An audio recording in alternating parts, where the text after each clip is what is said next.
Good afternoon to everybody watching today live at the waterhole. We have started off at Old Donyo in Kenya with a male giraffe. Is that a female giraffe? Could be a female giraffe that has come down for an afternoon drink. And further to the right, looks like we've got a whole journey or a tower of giraffes standing underneath the shade of that beautiful umbrella thorn acacia. So my name is Kerry Dupree, and I will be with you today on Live at the Waterhole. Just a reminder that this is a live and interactive experience. If you are watching on our app, or you can head across to the website. Don't forget to send through those questions and comments. You can also use the QR code on screen now to, yeah, send us some information. Tell me what's been happening on the live drives. I've been a bit out of it for the last week or so. Ask some questions. Let us know how your day is going. What are your plans for the weekend, or any of the special live at the waterhole locations that you would like to check out with us today.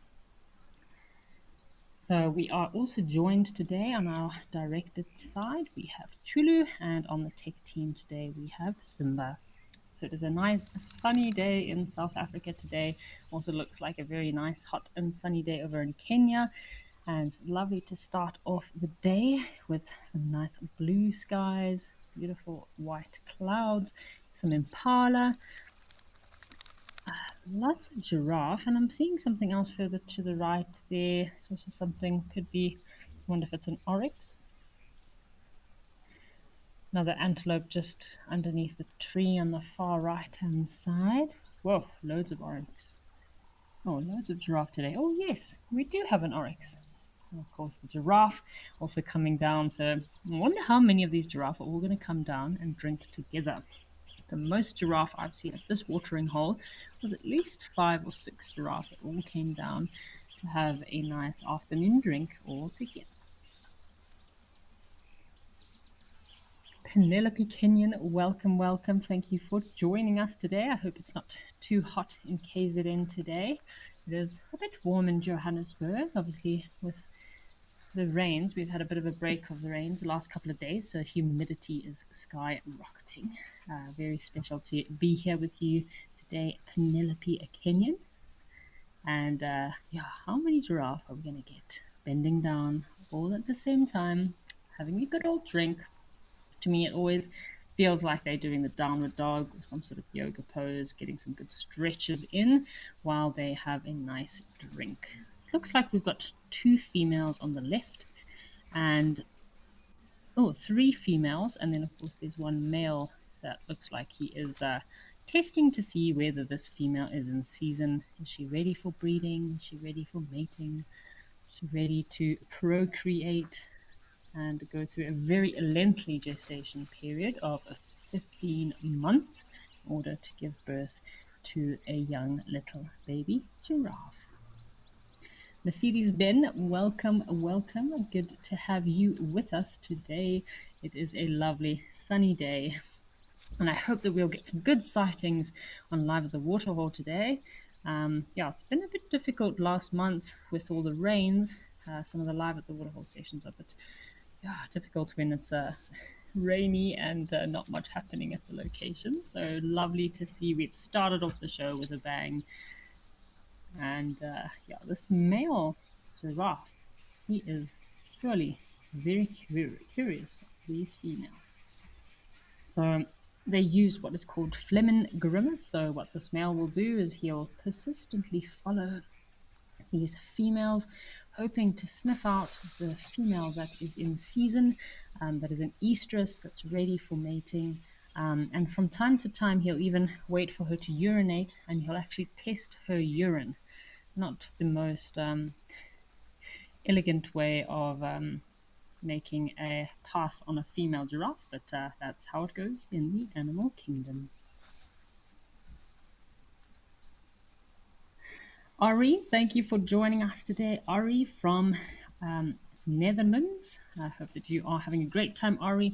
I wonder if you're the one who got a bird book recently. I know we had a viewer when I was at Mabula about 10 days ago that recently got a new bird book and was really excited to start birding with us. So, Ori, if that is you that has just purchased your bird book, I'd love to know how many birds are on your birding list.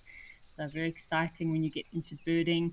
Of course, you have to get your bird book and your birding apps and your lassoing apps and binoculars. So, yeah, it's a very exciting new hobby. And of course, once you get into birding, you just see birds everywhere. Joanne Mello, thank you for joining us as well, and happy Friday to you too. It is a fabulous Friday today, I must say, especially with all these giraffe coming in to visit. I see a lot of oxpeckers coming and landing on the giraffe here, giving them a good old groom. Hopefully, if we're lucky, talking about birds, maybe we'll have some wattled starlings coming through. I think last month, December, at which location was it? We had some wattled starlings. Actually saw a male in breeding plumage. It's really, really cool. So maybe if we're lucky, we get to see some wattled starlings in breeding plumage. They always come down to this watering hole. Very popular spot for them to come for a drink.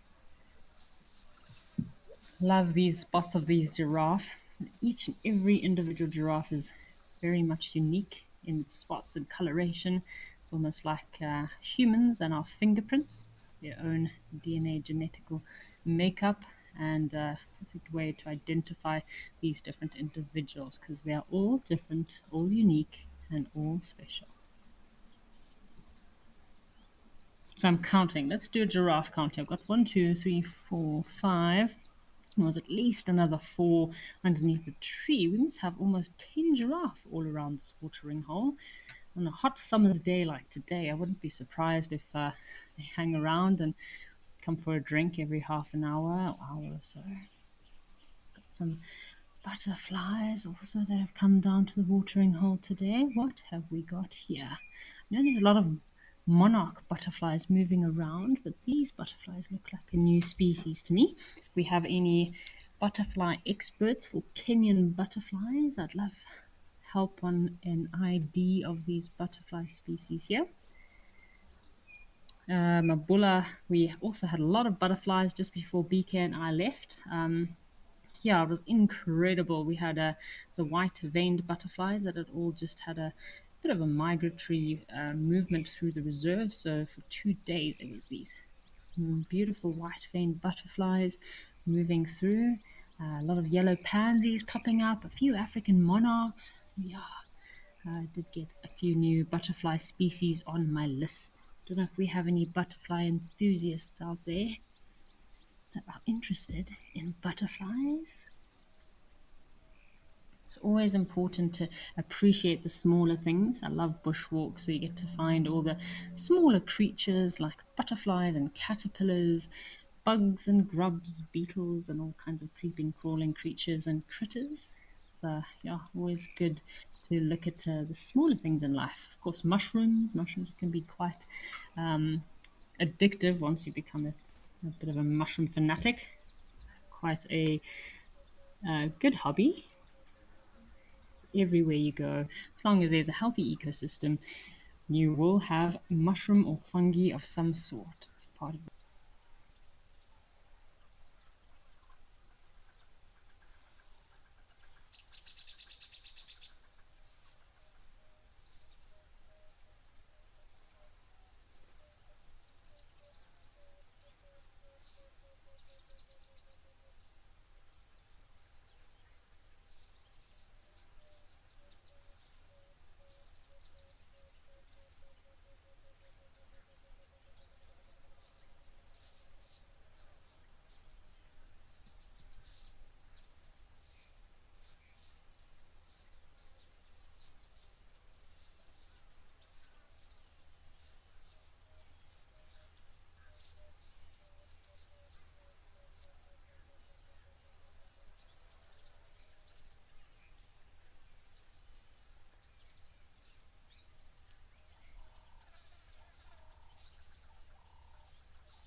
Sorry, folks, just had a bit of an issue with my camera. This froze a little bit there. This is a very impressive male. Have a look at him. He's got that third, almost like a third horn, or big lump on the front of his forehead there. Must be very dominant male. So the older these male giraffe get, the more kind of protrusions, lumps, and kind of nodules that they'll get on the top of their foreheads, building for a very formidable weapon. So male giraffes use that head of theirs as a weapon in order to fight other males, can cause and inflict quite severe damage to other male giraffe. Of course, they stand almost top to tail, so kind of head to bottom, and swing that almost hammer or mallet head of theirs around, trying to scoop the leg of their opponent or inflict damage onto, it's either generally the rump area or the shoulder and neck. So it can cause a lot of damage to another individual, and the goal is to get their opponent to the ground. And sometimes these big male giraffes can even fight till the death.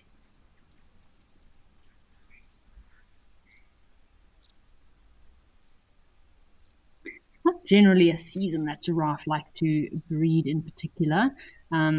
Females can come into estrus at any time of the year, not one particular season, and that's when these big dominant males follow the females, and again will fight any other males for the female's affection.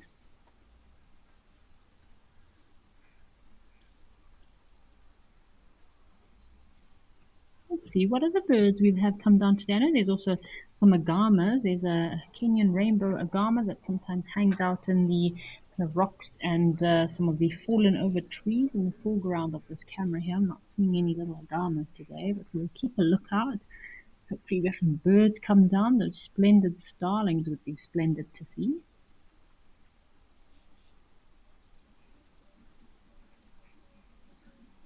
And I think I'd also enjoy seeing a secretary bird. It's been a while since I've seen a secretary bird, so that would also be fabulous.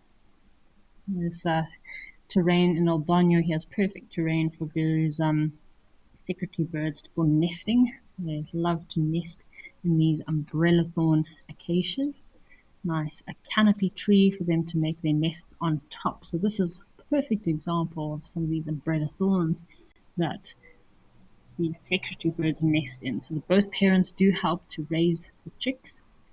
And generally they have 2 eggs, but if one chick survives, that's generally quite a high success rate. You have a lot of predators and a lot of other big birds of prey that can cause a bit of a threat to the young chicks. Lovely to see these butterflies. My favorite time of the year, of course, rainy season. I know dry season sightings are often good, very good, and it's better for big game and wildlife sightings. But there are advantages to traveling in the rainy season. With the rains comes a flush of insects, which attracts a multitude of birds. And then, of course, you get all the butterflies erupting, frogs, and all these other little critters and creatures that have been either dormant or in a kind of torpor hibernation phase most of the year. So they're dying for the rains to come so they can erupt out of the ground and continue their life cycle.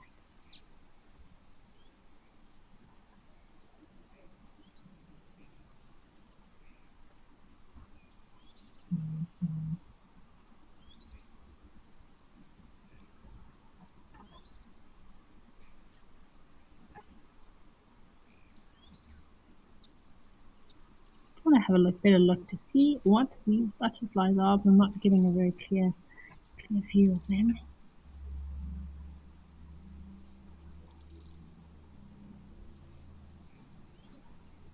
Alrighty, folks, why don't we go and check out one of our other locations? Let's go see what's happening over in Namibia at Lentore.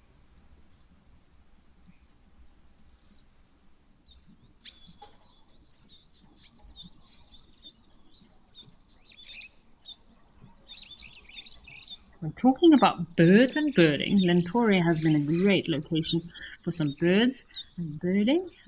We also have some residential squirrels, tree squirrels, that also reside here at Lentore. So great to see those squirrels. I think these look like female sparrows of some sort. How beautiful. This is an interesting one on the right-hand side. If we've got any Kenyan birding experts, please, I would love assistance with an ID on this bird.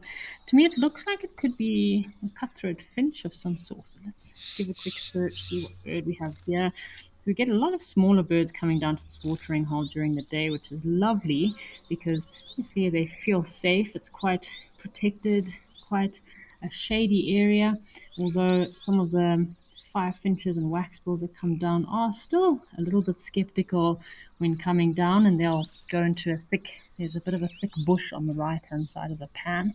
That's perfect cover for birds to come down and have a drink.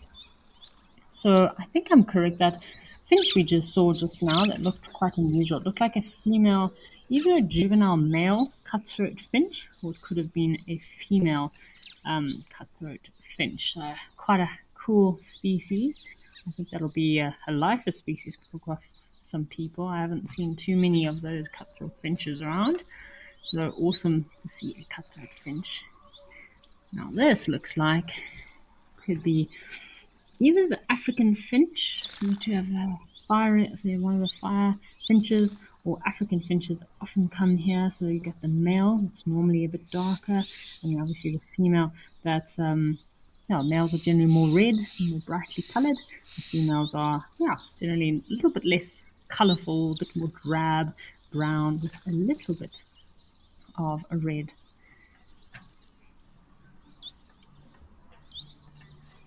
Look at those males, aren't they beautiful?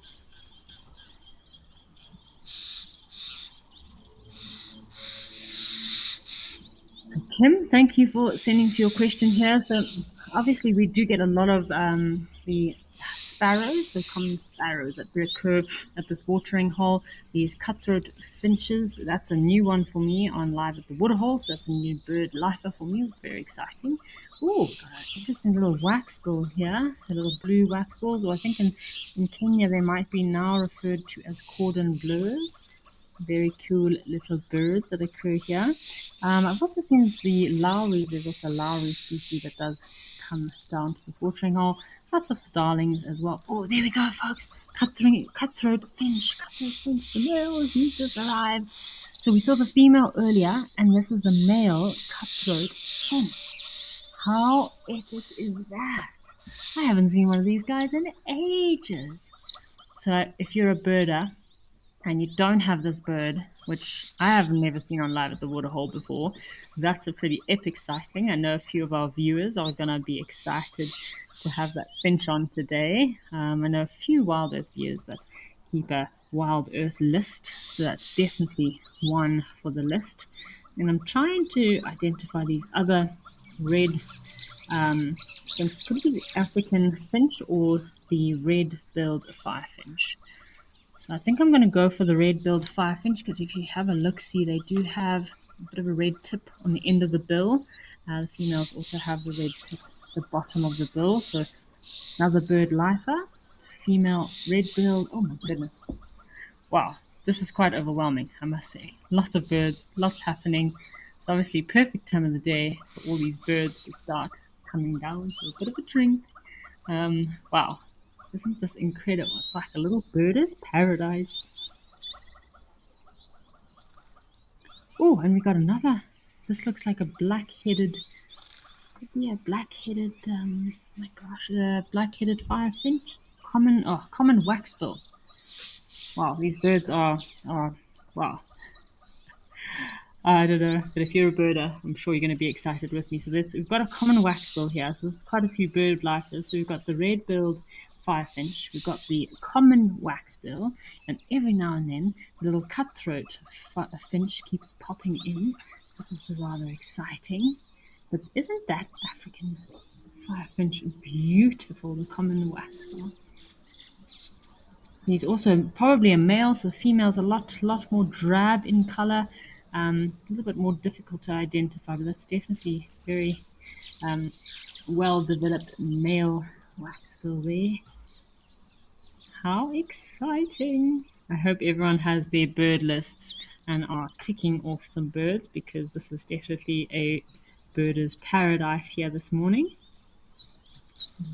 Just having a look at this waxbill again. So it's actually the black-faced waxbill. So I'm a bit rusty on my Kenyan birds, but I've just double-checked here on my birding app. Newman's birding app is very useful. So we've got the black-faced waxbill that is having a lovely little swim. Interesting body language. Have a look there. Isn't that unusual? Just give them a bit of a watch for a bit, see what he's up to. Could also be displaying to some females, trying to impress them as well.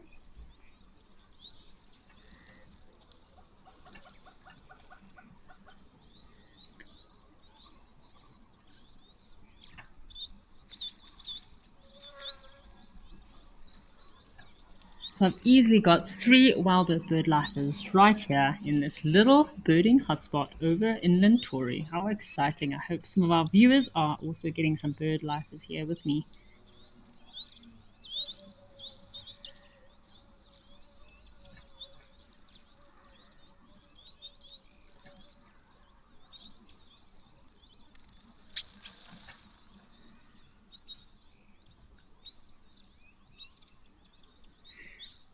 So yeah, rather exciting. Midday. It's normally a very good time for a lot of these smaller birds to come and have a drink. So a lot of these smaller birds, the waxbills and the firefinches, are quite water dependent. So they'll come down to have a drink at least 3 to 4 times a day. That's why they're great birds to have in your garden. So if you have a bird feeder or a watering station in your garden, you'll have these waxbills coming down quite often, especially in midday to afternoon. They'll come down for a bit of a drink. Just keep your cats away from them, because of course cats love to eat a little waxbill or a firefinch. But yeah, lovely to see these birds, and very active, very busy. So these are all seed eaters. So they mostly feed on small grass seeds and grains, and they'll spend a lot of their time on the ground, hopping around, looking for leftover seeds and grass that might have fallen on the ground. They do have to be very cautious and very wary of predators, of any bigger birds, because they will be very easily scoffed up or munched by a bigger bird of prey. Okay. Got a new bird here. There's a dove. Looks like there's a dove on the left. Could be a blue-spotted dove. Hello, what are you? Either an emerald spotted or a blue spotted dove. Waiting for him to turn so I can see the color on his wings. So generally with these emerald spotted or blue spotted doves, you can identify them by the colorations on their wings there. And they have a bit of a window, a bit of color. Hello, little guy. I wonder where our squirrels are today, if our squirrels are still around.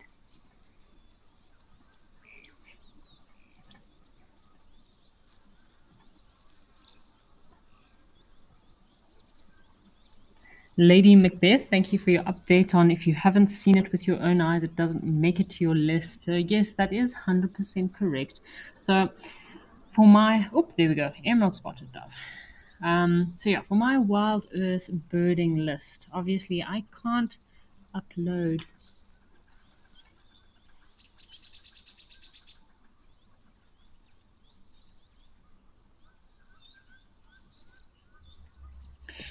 for birding, especially like on Wild Earth, if you're birding at live at the waterhole, at the locations, you can't actually submit that list onto like an eBird forum or a Bird Lasser forum if you're not actually there. But just for my own interest's sake, I've got my own list for the birds that I have seen at live at the waterhole. Again, it's nothing that I'll use anywhere, but it's just great to get excited about some new birds. Luca Veldman, yes, there was also a red-billed quelea there that briefly came down to the water. There was quite a lot happening all in one very short space of time. So thank you for helping on the ID there. So shucks, we had the cutthroat finch, we had the red what birds did we have? So we had the cutthroat finch, we had that black-faced waxbill. Of course, we also had the red-billed falcons and the red-billed quelea. So all 5, 6 different little birds all coming down to feed. Also, we have some Cape starlings.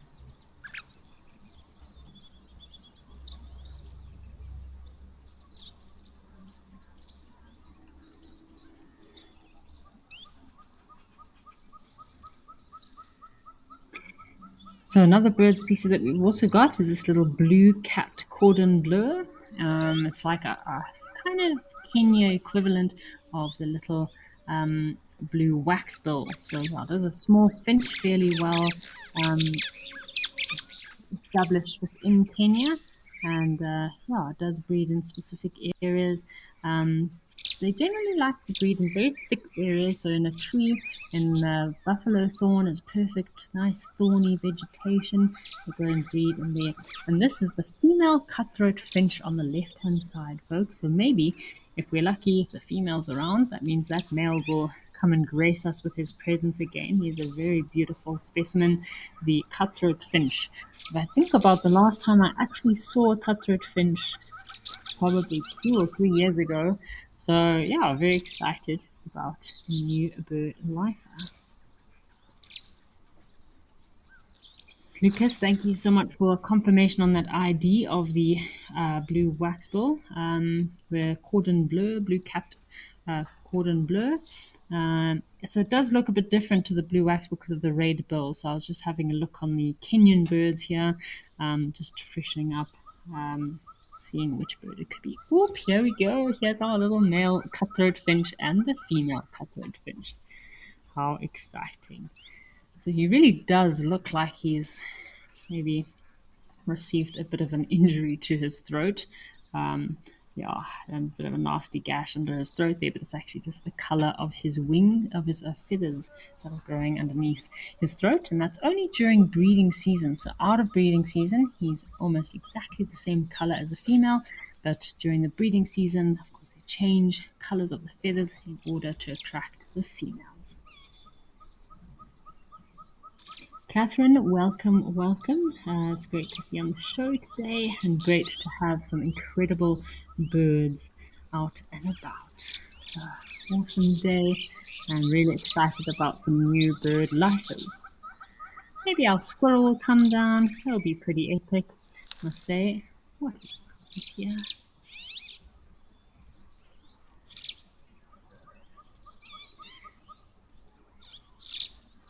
We've got some expert birders with us today. I'm not 100% sure on all of the Kenyan birds here, but I'm just trying to have a look up. It looks like this is, to me, that looks like one of the house sparrows. So let's see which house sparrow occurs in Kenya. Got that very typical house sparrow drab coloration with the almost two-tone male. Looks like he's got a bit of a two-tone, a bit of a darker head.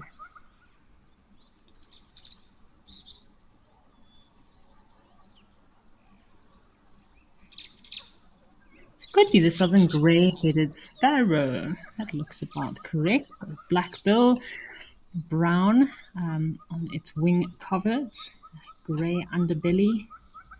There we go. Southern grey-headed sparrow.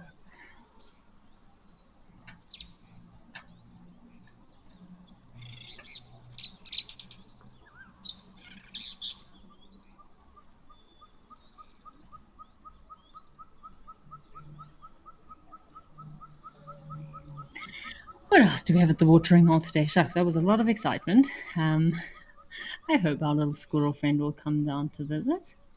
Yeah, we've had some baboons here. I've had some really good baboon sightings at this watering hole. So maybe if we're lucky, we get some baboons. That looks like a white-browed sparrow weaver. Also, sound like they had a nest. Okay.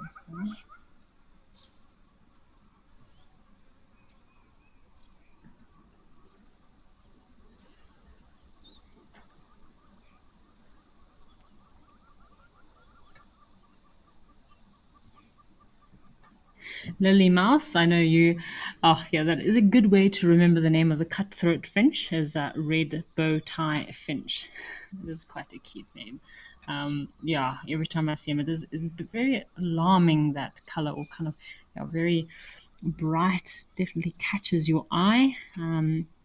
So we saw the female first, and she did confuse me a bit, but she definitely had looked like a finch. And the females do have a bit of a striped pattern on their feathers and on their wings, especially. That kind of gives away their ID. But also the finch, those cutthroat finch have a very unique posture. So when they land onto the ground, so another way of identifying birds, besides obviously their size, their feather color, their habitat, is also their posture. So a lot of birds, you can actually identify them depending on their posture, how they sit in a tree, how they perch in a tree, how they walk on the ground. So I use this to help with birds of prey. So those are the white-browed sparrowweaver nests. Here we go. He was announcing himself.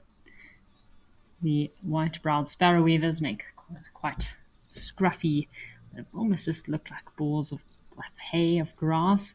But even though it doesn't look like much, it is an actual nest, and they do have a bit of a dome-shaped igloo almost, tunnel that goes into that nest, and that is where they raise their chicks. So they're not as pedantic, as I should say, as the southern masked weavers. The southern masked weavers go through quite an intricate process of weaving their nests in order to make sure that it's beautiful enough to impress the females. So I guess the white-browed sparrow weaver females are not as picky and not as fussy as the southern masked weaver females. They don't mind a bit of a scruffy home.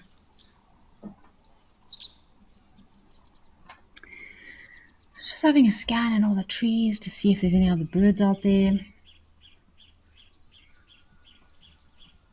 Margaret Lotta, yes, this is a beautiful scenery. We've had some great birding.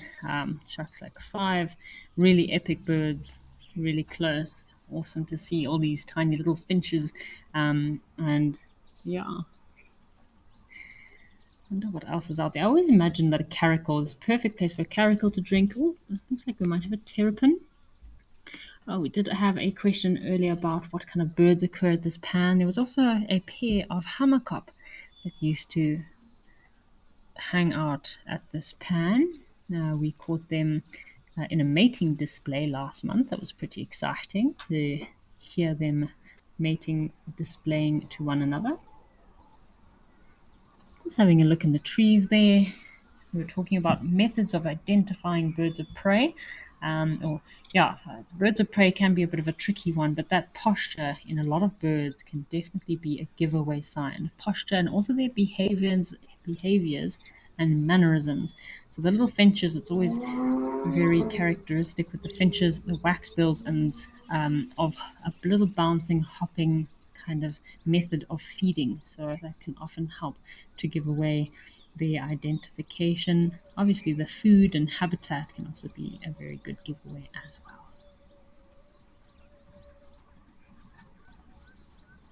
Oh, there's a terrapin. Alrighty, why don't we head across to Albania and see what else is waiting for us there in Kenya.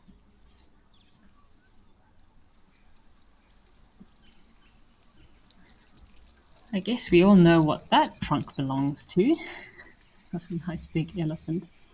That's probably an elephant bull that's coming down to have a drink. Maybe if we're lucky, a breeding herd. But I'm guessing this is probably a solitary elephant bull. This pan is known for having some of the tuskers coming through, like 1 ton. I have seen 1 ton once before on this old Donyo camera here in Kenya. Look at that big foot. Doesn't he have a massive foot, this elephant? It's so important, those feet of theirs help them to absorb a lot of communication through the ground.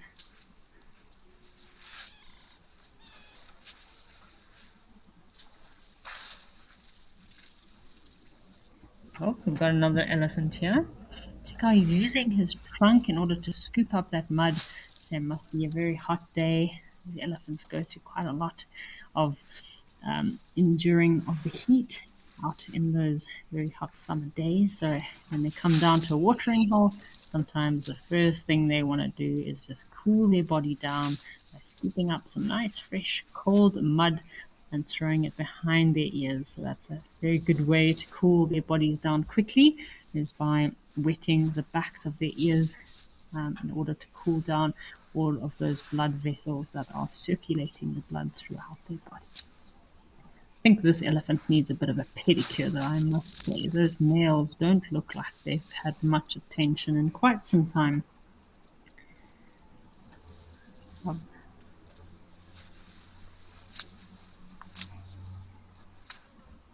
So interesting to watch their trunks, how versatile those trunks of theirs are.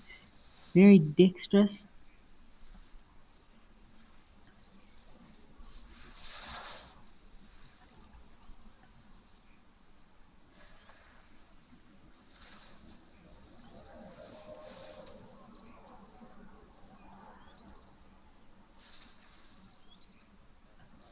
Seems like he's sniffing and smelling in the water. So sometimes elephants only like to drink fresh water, so they'll kind of sniff around with those trunks of theirs in order to smell and find the best place for water. So generally they'll go towards the outlets where the fresh water is coming in.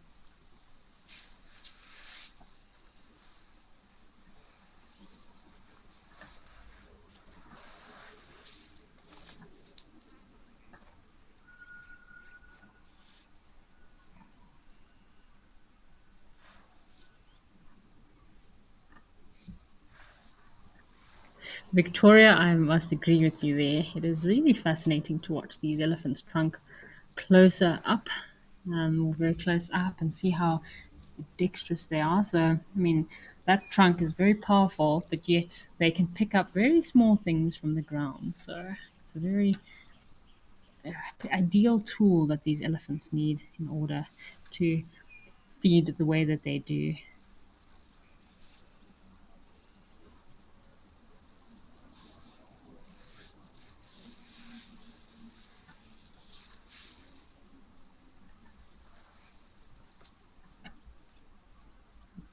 Where are all these birds today?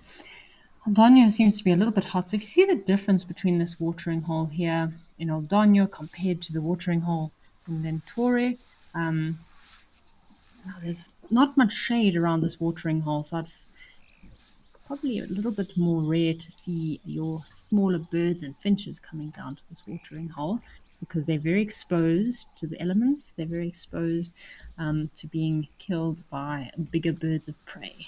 Ah, here's our two elephants. A rather big elephant bull there, I must say. It's very versatile, as trunks of theirs. The trunk is actually fused part of the upper lip of the elephant's nose, making it one of the most versatile and specialized organs in the animal kingdom. So this elephant's trunk can contain anything between 30 to 40,000 muscles, which if you think of the human body, which only contains a few hundred muscles. So it's incredible how many muscles are inside that trunk of these elephants. We use it as a multifunctional tool in order to breathe, but also to smell, to touch things, of course, for grabbing food and vegetation, drinking, and of course, it is used to produce sound as well. Check at that big boy.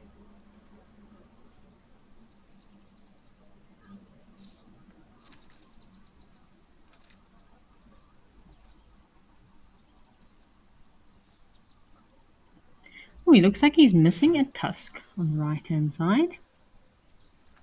And they can lose their tusks from fighting, which you do get tuskless bulls as well. It's a bit of a genetics part of their DNA, so you do get tuskless individuals as well. So yeah, it is common, especially nowadays. It is very common to get a lot more individuals that have either one tusk or are completely tuskless.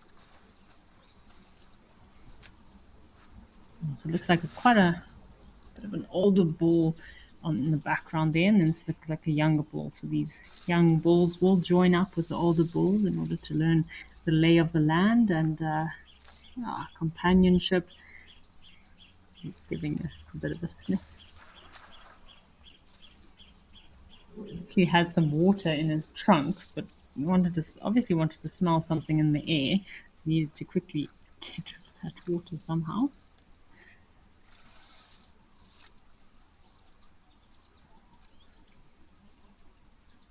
Now this individual is a lot smaller than that big elephant bull in the background there. And these bulls will often spar and play and fight with each other. It's a very good way of communicating. So social interaction is very important in a lot of mammal species. But again, playing and fighting with one another in young bulls is also very important to develop their social skills.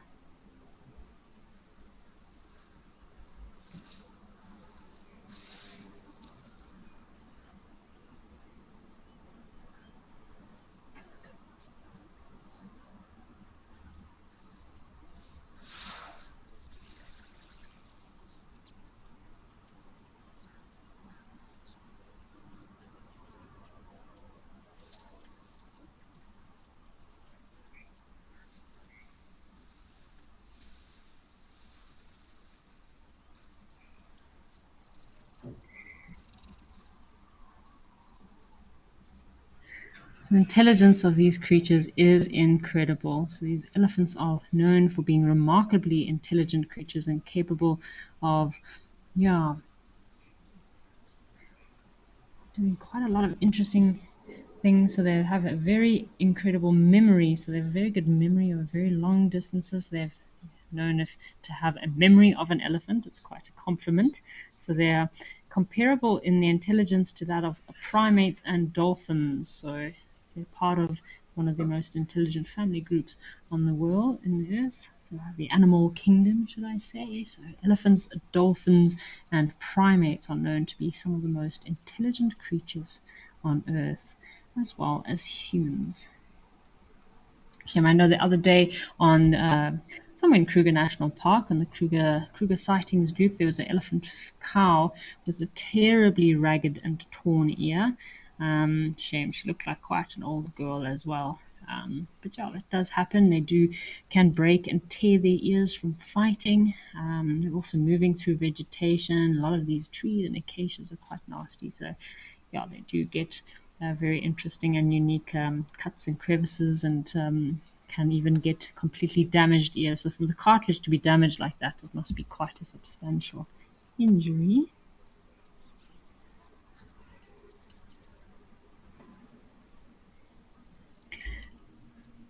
Still got our giraffe underneath the tree there. They don't seem to be too phased by the elephants.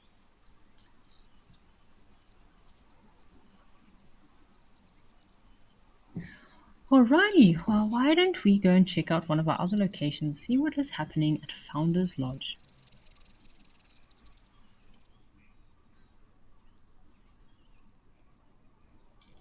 Oh, we have some rhinos. It looks like there's actually three. So you got one on the far right. There's actually two on the left. So it could be a female with two sub-adults.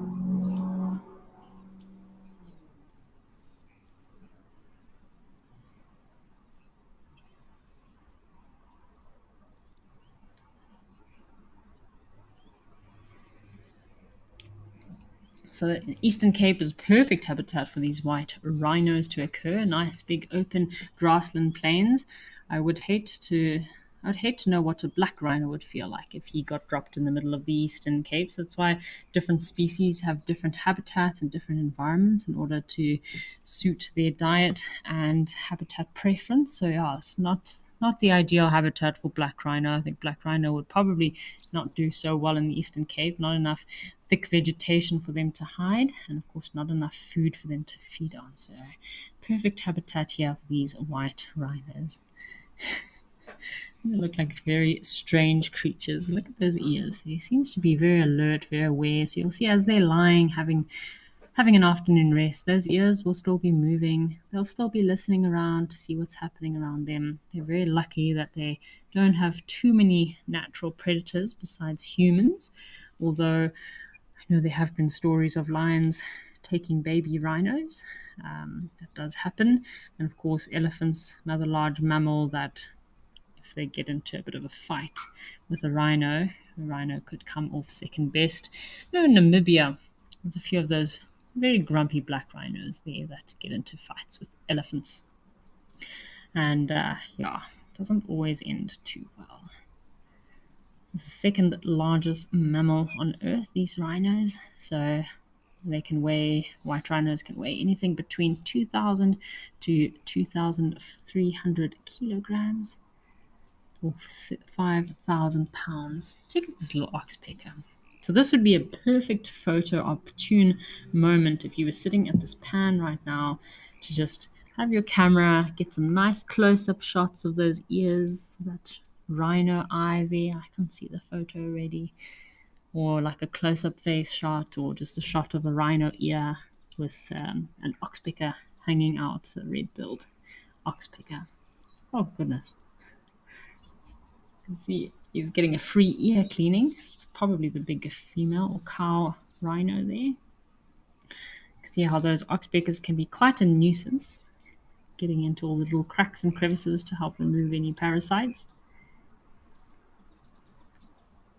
Of course, these rhinos, because of that square lip of theirs, that is one of the adaptations in order to feed in these open grasslands. You can see this individual also has a very high risen neck, got very thick necks, the white rhinos, and that's because they need to hold those very heavy heads of theirs down for such a long period of time while feeding. Kate, yes, it is lovely spending time with these rhinos, and I don't think they're going to move anywhere anytime soon. Doesn't even look like they've had a mud bath today. They probably just came down to this watering hole, had a drink, and decided to just rest up in the shade. Rhinos do have a very poor vision or eyesight, but of course they do have a very good sense of smell or hearing. So that's why you can see as they're lying here, this individual on the right, he's got his ears moving constantly. It's kind of like their little hearing satellite dishes, hearing microphones. You can move them around in order to hear what is happening around them from different directions. So very keen sense of hearing in these rhinos.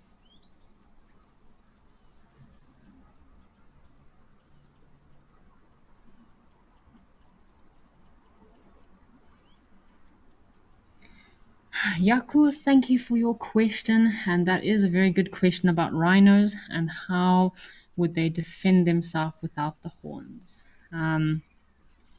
So again, this is a never-ending kind of conservation issue. Reserves that have dehorned their rhinos sometimes do get a bit of flack in the regard of people, the anti-dehorning nation of people that do mention, without a rhino's horn, that's no way for them to defend or protect themselves. And yes, if they're in a private reserve, they might not have as many natural predators.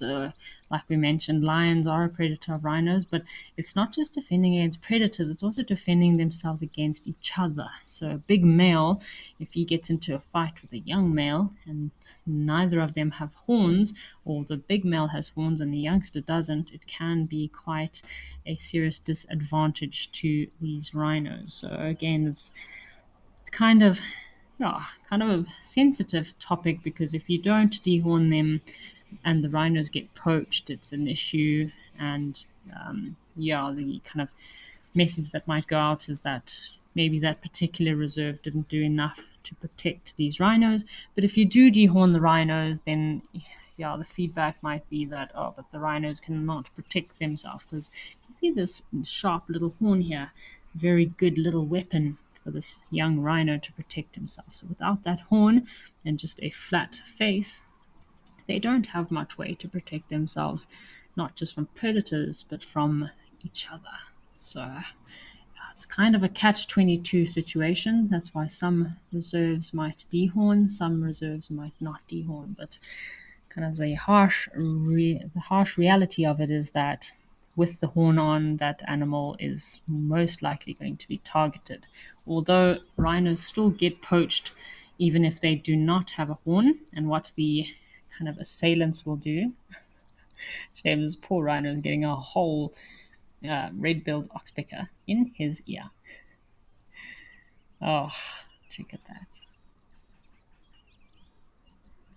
Yeah, so lovely watching these rhinos have a nap. Doesn't it make you tired? A little bit tired and sleepy as well. They look so comfortable, even though it can't be that comfortable lying on this hard, uneven terrain here.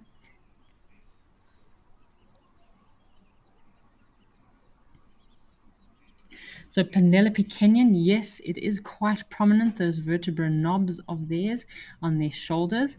You can see with this female here, those definitely compared. I mean, the size of a white rhino and a black rhino, that's why white rhino a lot bigger.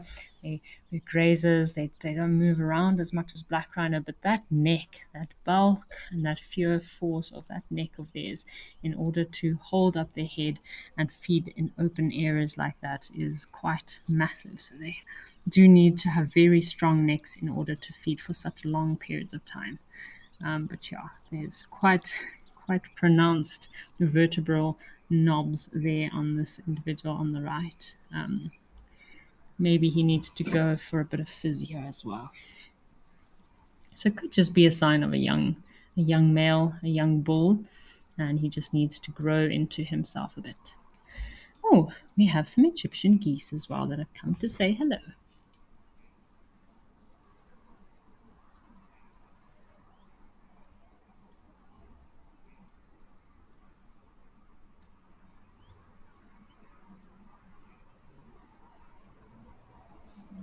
Well, quite a few Egyptian geese.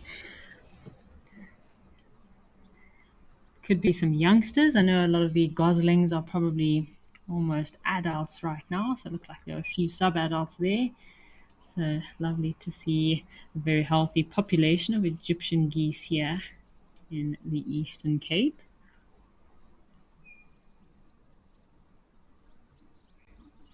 These white rhinos are an iconic symbol of African wildlife. So a lot of ongoing conservation efforts that are being taken out on a daily basis by all these owners, private reserves and private landowners that have these rhinos. So it is a species that does require a lot of protection.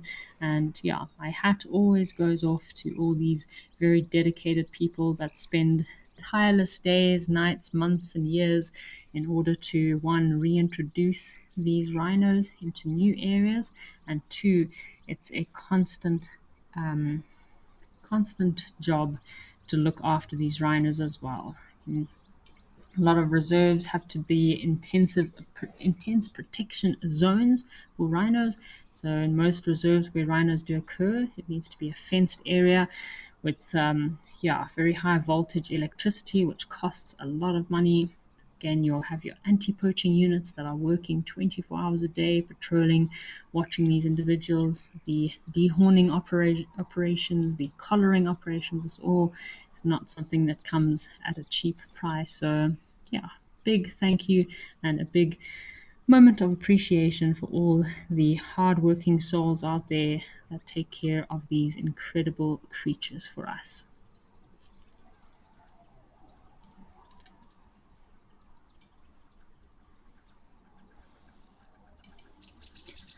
There we go. See, one of these individuals has got a collar there, front right leg, and you can see quite clearly the ear notches as well, which is a form of identification in these rhinos, just like we all have an ID number.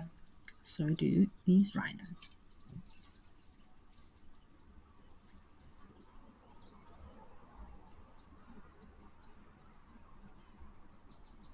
So those horns of theirs, while we're talking about their horns, they are made of keratin. It is protein found also in human hair and nails. So despite a lot of the myths of what this horn can be used for, this horn actually does have no medicinal value whatsoever. There's a lot of mythologies behind rhino horn, but it's pretty much the same if you were to chew on your own fingernails or munch on your own hair. I don't think much fame or fortune will come to you if you do that. So, yeah, unfortunately, a lot of these mythologies do put a lot of species' lives at risk. It's quite a large female here, and I think she might be pregnant. She's looking rather round. And if we're lucky, maybe these rhinos are going to come for a mud bath.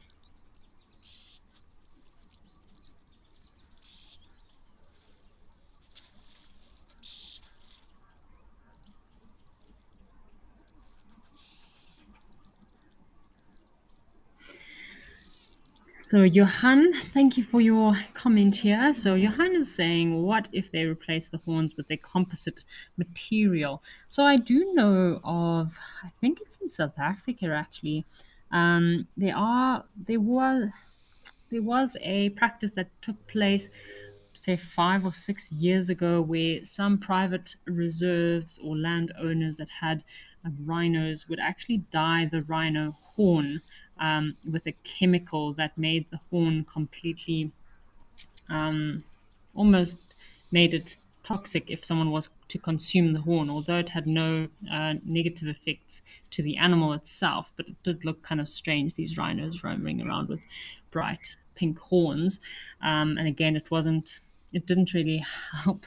I don't think it helped much because there were still a few rhinos that were poached with those unusually colored horns. Again, it's just a dye chemical that makes the horn inedible to humans. So that was tried and tested, but kind of replacing the horn with a composite material. One, I think you would worry that it would either fall off or break. The animal's safety is always number one priority here, and you don't want the animal injuring itself.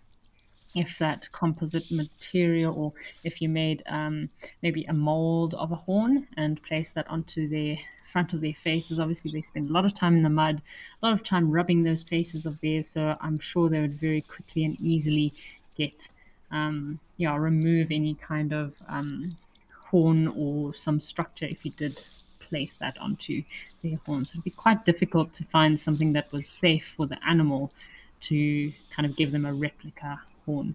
As you see even with their ankle bracelets like this, their tracking devices, they are very hardy, very cumbersome units and devices, which is very difficult to destroy. The actual tracking device itself is covered by a very hard, see-through, clear. It's almost like a solidified silicon. It's very, very solid. No way for anything to be damaged there. And still, somehow, these rhinos find a way of breaking them. So yeah, they are very rough creatures. I would think that it could cause a bit of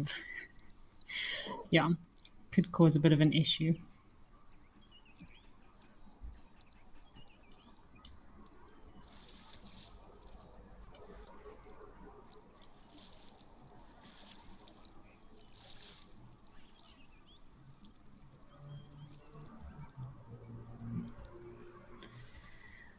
So obviously this is a female with a sub-adult calf. I'm guessing this calf is could probably even be almost fertile to conceive or start becoming sexually mature in a few years. This calf is probably about I'd say at least 4 to 6 years of age, meaning this female, it would probably be in the right time frame for her to be having another calf. So gestation period for a female white rhino is anything between about 15 to 16 months, and a black rhino gestation period is anything between 14 to 15 months. So there's about a 1 month, 1 to 1.5 months time difference, and that's because white rhinos are quite a lot larger than that of the black rhino. I'm really hoping they'll come down into the mud and have a good old mud wallow. We also had another question from Wild at Heart. That's a good question there about these rhinos and obviously the concern of their safeties, and if yeah, we should be broadcasting them on live at the waterhole. So we have been given permission from this location to broadcast these rhinos. The safety of these animals is always number one. So most of our locations, if we have rhinos on screen, it's definitely not a species we film at all, and we will link away very quickly. White rhino population is obviously a lot higher than that of black rhinos, so black rhinos are more so at risk of being poached than white rhino, which actually does astound me because it's easier to poach a white rhino than a black rhino. But for some reason, I think because of the thick vegetation, I think, again, if I think about a white rhino, open area, you can see them easier, but also the problem is they probably get picked up. People will see a carcass of a rhino much quicker, and of course, the poachers might have to run or flee a lot further in order to get away. Whereas black rhino, very thick, dense areas, it's easy to get in there, although I would not want to contend with a black rhino on even my best day because they can be very aggressive. So, yeah, at the end of the day, the safety of these animals is the most important aspect for us. And yeah, the owners of the Founders Lodge are happy for us to broadcast these individuals, which we are very lucky. They must be very secure and yeah, very confident in their anti-poaching units. And as far as I understand, they haven't had any poaching issues in this area. So, yeah. What a lovely view. Hey guys, please have a nice mud bath for us.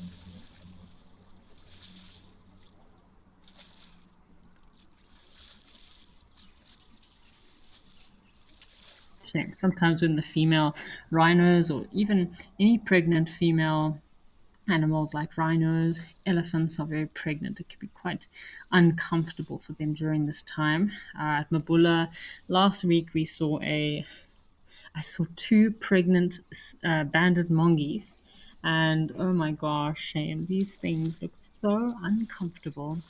Yeah, gosh. They looked like they were about to pop any day. And yeah, they just looked very round, very fat, very uncomfortable.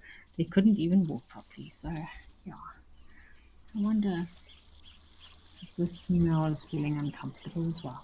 So you saw this young individual when it turned around there was, yeah, had quite a lot of ticks. So these large mammals or thick-skinned mammals like rhinos, elephant, buffalo do get a lot of ticks. They do have a bit of a tick problem. And that's why it's very useful to have these little ox pickers to help them remove those ticks.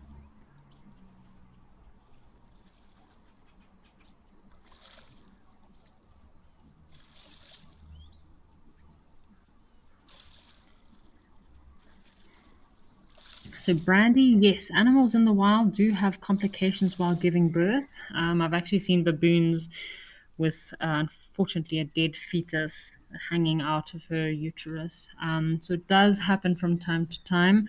They can have complications. If it is a protected species, like especially black rhino or white rhino on private reserves, the reserve team might intervene in order to assist because if some severe complications can mean both the mother and calf can die. So, yeah, there can be complications, but mostly nature is very good at dealing with these complications unless it's a protected species. And then, yeah, a reserve team or management team might then intervene. But yeah, sometimes animals are also very kind of their bodies are very in tune with what's happening around them. So you will get forced abortions as well. So I know, especially in cats and lions, but it can happen even in antelope as well. If there's extreme stress around them, they can abort their young as well in order to protect themselves. Oh, this female is going down for a nice mud bath.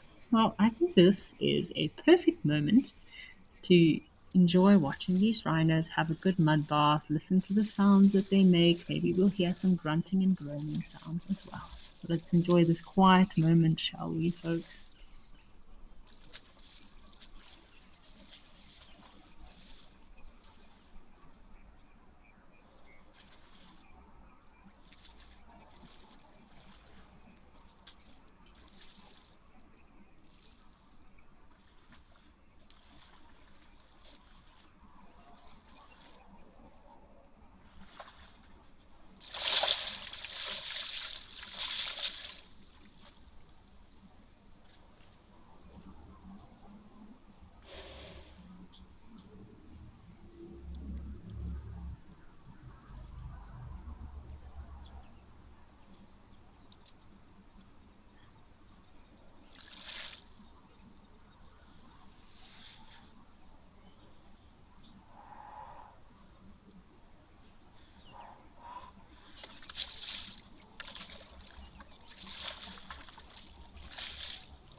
Alrighty, as our rhinos are heading off, shall we go over to Hyena Pan and see what's happening in Botswana?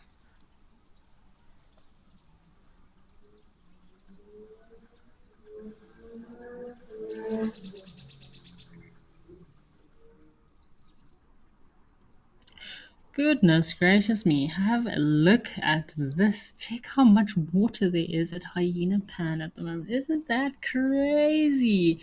The water's completely flooded. It's almost flooding to the deck of the where the main fire pit area is. How crazy is that? And of course, our elephants are coming for a nice. I guess they can't even get to the main watering source without getting wet. So I guess the elephants are all having a great time. Looks like we've got a tiny little baby elephant here that's joining us today as well. It's been a great day today. We started off with some giraffe over in Aldonio, had some lovely elephants as well. Great birding in Lentore, and of course our rhinos as well. And yeah, some lovely elephants over in Hyena Pan, Botswana. Definitely a lot more water than when I last saw this location. So very glad to see that Botswana's obviously experienced a lot of rainfall, and it is such a delight to see these elephants. They look very happy, very fat, and very full. Lots of food around for all of them to feed on. Hoping this tiny little baby elephant will poke his head out at some time so we can see him. We did get a question earlier from Phil from Brighton asking about the rhinos and if they have toes and if the toes are made from the same material. So yes, the toenails of these rhinos are made from the same material as our toenails. They're keratin, obviously much thicker, much harder. So rhinos are even-toed ungulates, and they are included in the same family as cattle, deer, antelope, goats, and sheep. So the rhinos do have 3 toes on each foot, and you can see those very prominent toenails in the tracks. So that's what I do love about tracking rhinos. You can see those very prominent toenails, and of course the difference between the white and black rhino can be told. You can be obviously the size is one big factor, but the kind of heel, in the heel there's a bit of a difference there. So the one is more flat and the one does have a bit more of a ridge. So very cool to track rhinos, learn about their tracks and tracking. So the tuskless female that's on our far left, she does look very familiar. I'm sure we have seen her at this pan from time to time. So you will get residential individuals that might be in the same area and frequent the same pans. So they might have a bit of a circuit that they roam around. And yeah, it's great. Great to see these elephants, kind of similar individuals, coming back to the same areas. It means they feel comfortable, they feel safe, and there's enough food and enough water in this area. Oh, check at this tiny little thing. This baby elephant must be a few weeks old. Isn't that adorable? So you can see this is obviously mom to the right, and its brother or sister, sub-adults to the left. Cute little family of elephants. So it's probably either one bigger herd with a few solitary bulls, or it can be maybe 2 different family units. But this is definitely one set of generational family here. So mother, her recent little baby, and her last born. So you can see that this baby elephant has no idea how that trunk of its works. It's probably just playing around with it quite a lot, getting used to how all those muscles function and work, just like a little baby human trying to learn how to walk and use their hands and feet. I feel a bit discombobulated from time to time. How adorable is that?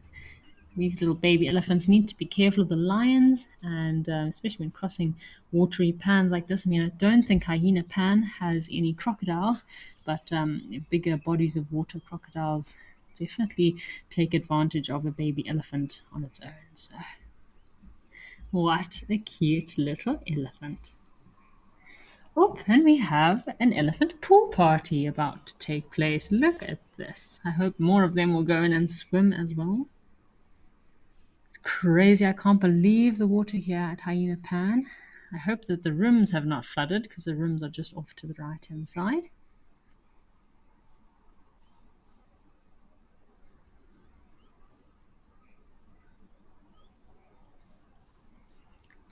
Very cute little one. So these baby elephants will take a few months before they're actually able to use those trunks of theirs. In the meantime, life is all about the adventure and lots of curiosity and lots of playtime for these little baby elephants.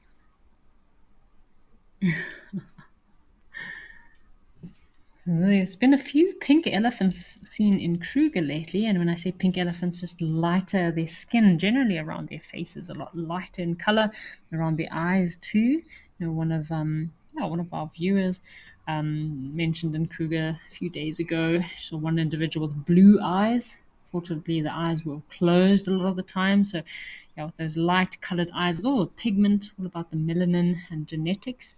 And it's not the most ideal eye color to have out in the bush, especially if you are an elephant. And that skin will definitely be affected by the sun, and there'll be a lot of irritation in their eyes. Little older brother or sister elephant here is a bit feisty, a little bit aggressive. Guessing there's probably someone standing near the pool checking out the elephants, and this young elephant's like being very protective of his little baby sister or brother.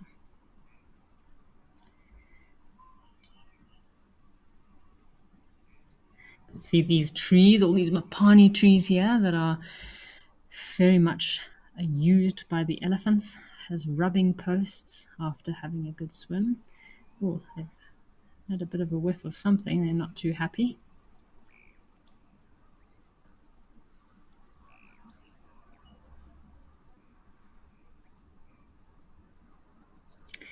Brandy, so that is quite a good question, Brandy. So if elephants had more hair on their bodies, would they be less interested in the water? That's quite an interesting question. So yeah, obviously elephants, their skin is very exposed to the sun, so that is a reason that they would spend a lot of time in the water. But yeah, the water is also a very good method of cooling their bodies down. So even if they had a lot of hair, I think their color of their fur would still be black. As elephants, they do have very fine hair particles. It is black, so I think it would still attract a lot of heat. So either way, I think elephants would still probably spend a lot of time in the water. One, to bring down their body heat. Obviously, it's very good for exfoliation as well. But yeah, just to cool their bodies down. So it's still a very important part of their daily life, daily routine. Of course, everybody loves a good elephant pool party. And of course, mud. They would still need to scatter mud onto their bodies, and that's good for exfoliation. What's this little one suckling? Oh, check at this adorable little creature. Tiny baby elephant suckling from his mother. You see, they lift up their trunks like that in order to be able to have a bit of a drink from the mother's pectoral mammary glands or mammary glands. Elephants do have one set of mammary or mammary glands between their front legs. So it's pectoral mammary glands, and then you have some antelope that might have their mammary glands between their back legs, and those are known as an inguinal mammary glands. These elephants are having a great time. I hope that they are having nice cool dip in the pan here at Hyena Pan. Probably a bit too busy and too hot for any hyena activity, although I'm never shocked at Hyena Pan. Any time is possibly see some hyenas coming around. Crazy how much water there is at the moment. Lovely to see. Very refreshing.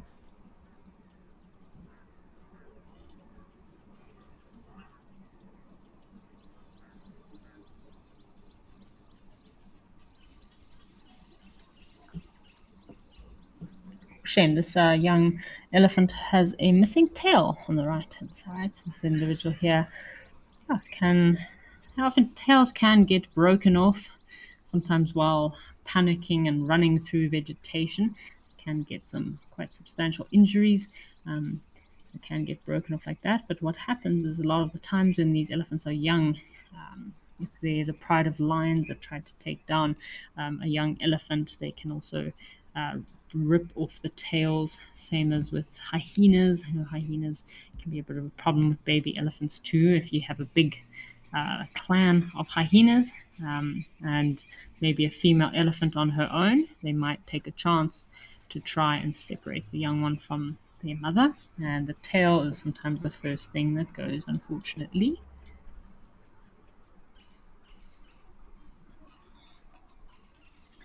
Lovely to see all these mopani trees.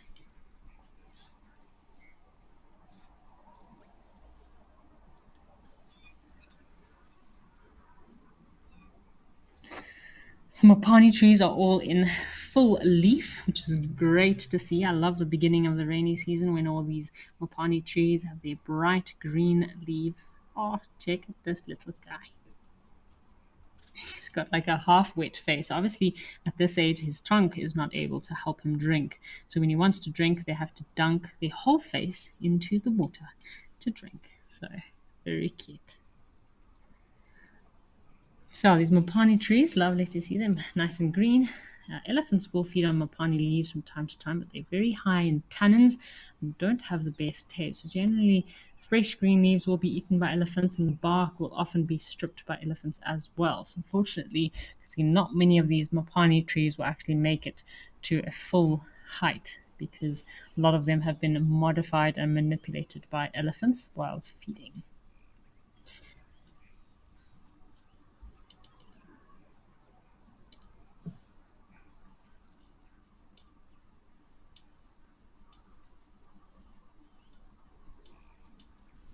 Whoa, there's actually lots more elephants hiding back here. So it looks like we've got lots of elephants coming and going at the watering hole today. Nice to see some grass cover. So this is my first time actually seeing grass here in Hyena Pan. So nice to see some greenery, some green vegetation covering the earth. This time of year, because there's so much grass around, elephants will be feeding a lot more on the grass and green vegetation rather than in the dry seasons. In the dry season, obviously, most of the grass would have been demolished by elephants and antelope. So elephants will be forced to feed on harder vegetation, which isn't so great for their teeth, can wear down their teeth quite quickly. But when there's not much other food, it can be quite difficult for these elephants. They have to feed on bark of trees, roots.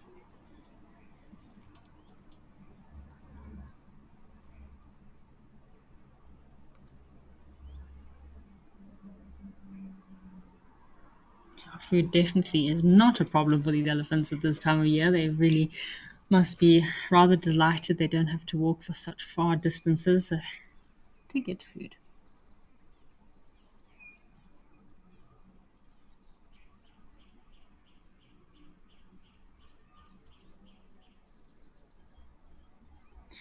During the dry season, these elephants, shame, it's quite barren in this area. Most of the areas around watering holes become very barren, very depleted of any sort of life or food. So the elephants will have to move for quite far distances in order to get something to eat. Whereas this time of year, oh, it just brings a smile to your face just knowing that the animals are happy, there's enough water, and there's enough food to go around for everybody.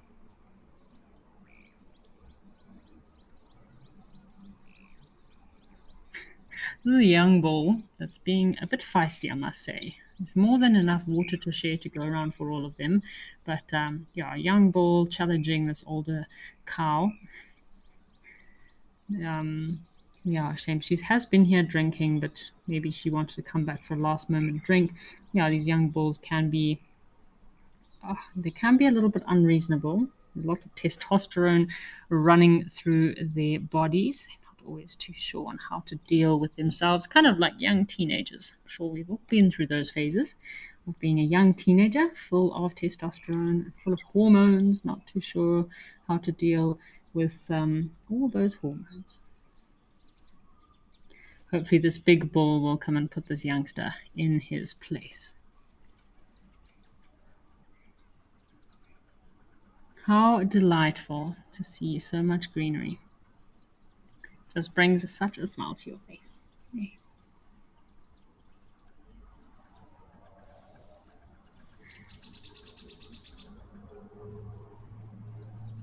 I'm hoping there's going to be a bit of standoff here, a bit of a fight club situation happening between these two big bulls. Someone needs to put that youngster in his place.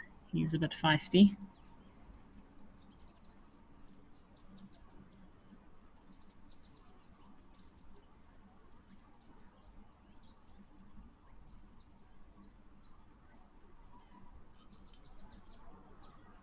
This looks like a cow, actually. She's got quite a rounded head.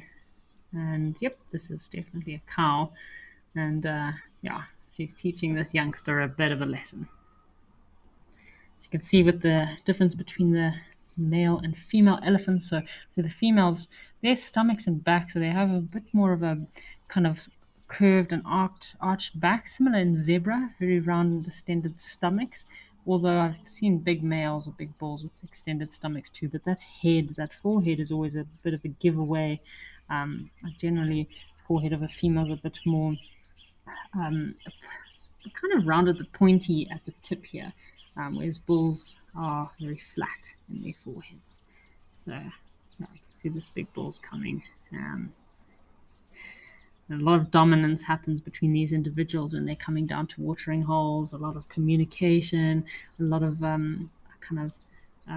communication we don't hear. So a lot of infrasound and infrasonic communication through the ground that is not audible to our ears, constantly communicating and talking to one another as they're coming and moving through. So it's very important social bonding places for these animals, salt licks, pans, watering holes, and also hotspot feeding areas. That's where a lot of elephants get their bonding time. Some individuals might not see another elephant for quite some time, so it's very important when they're at these watering holes to get their socializing in. This female elephant was coming back for another bit of a drink, and now she's been chased off again. What a lovely scene.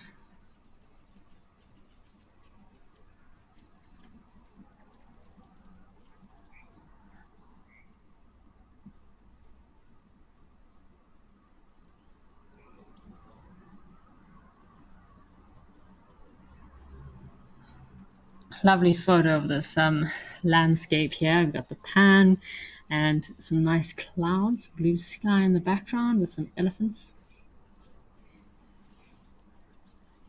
Now, a lot of our viewers that have soft spot for elephants. Incredible creatures. You can watch them for hours. This tuskless female on the left does actually have one tusk, but she's got one tusk on the right hand side that's actually seems to curve underneath her trunk. So you got these two going at each other. It's probably two young bulls that are just. Alrighty, why don't we head back across to Lintore and see what we have that's come to see us at the watering hole.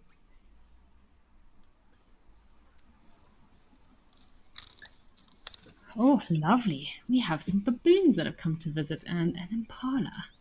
We were just here earlier. We had, quite a bit of a birding hotspot moment. I was quite overwhelmed. There was lots of interesting birds. But yeah, we've managed to come back. I did mention about the baboons. It would be cool to see the baboons. I haven't seen them for quite some time. So great to see these baboons here again. A nice big male impala or impala ram. It's also come down for a midday drink. Perfect time to come down to drink. So we we're talking about earlier the times that birds like to come down to drink, that a lot of these smaller birds and finches are water dependent and drink quite a few times throughout the day. Find baboons generally, again, like to drink at least 2 to 3 times a day. They'll go for a drink early in the morning. This is probably their midday drink at the watering hole, and then often in the afternoons or evenings before they go up into the trees, they will come down for another drink. Yeah. Very fluffy olive baboons, so a little bit different to that of the chakma baboons. A lot more furry, a lot more fluffy coats. They are a widespread species that are found across sub-Saharan Africa, as well as East Africa, Zambia, and Angola. They are named for its coat, so it gets its name from this olive greenish tinge to its coat. So a very coarse, speckled, dark, shabby coat.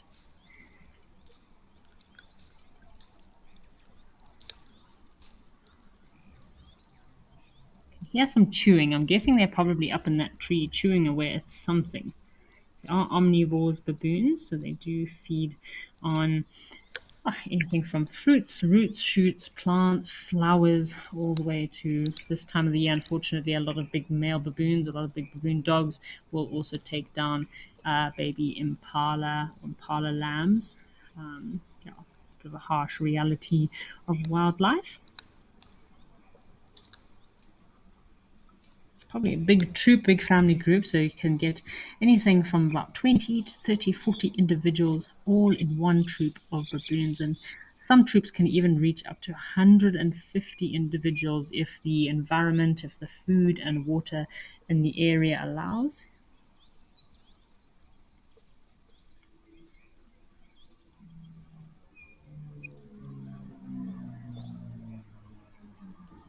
These male baboons are not being very cooperative here.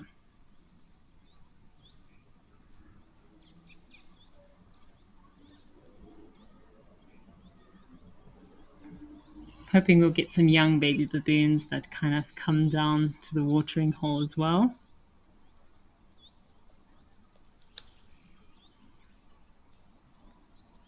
Our birds seem to have moved off. They kind of tend to move off a bit, all these smaller waxbills and finches, when any other animals are visiting the watering hole.